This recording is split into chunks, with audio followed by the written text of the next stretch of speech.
Tagumpay ang Boxing for a Cause ni PNP Chief Nicolas Torre kahit nag-ghosting si Davao Acting Mayor Basti Duterte na siya pa naman ang unang nagyabang pero biglang tumakbo pa Singapore.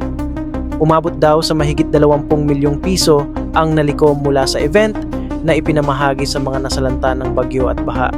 We had raised around 20 million both in cash and in goods. Kaya maraming salamat sa ating lahat. Palakpakan natin ating mga sarili. Pero habang maraming natulungan, tila lalong nagngingit-ngit ang mga DDS, mga panatikong taga-suporta ng mga Duterte.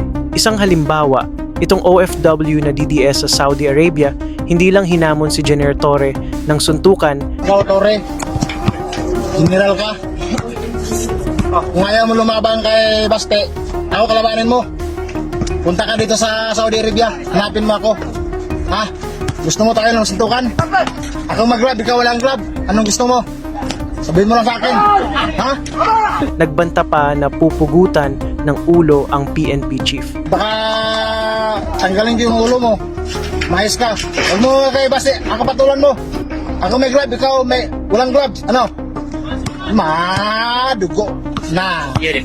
Pero hindi na nakontento dito ang DDS OFW na to.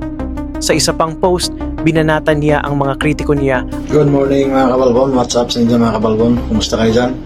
Ayan, sa lahat ng mga baser ko dyan, panalo kayo. Panalo yung manok nyo. Si Torre, panalo. Walang kadalos-dalos. No, masaya na kayo. Oh.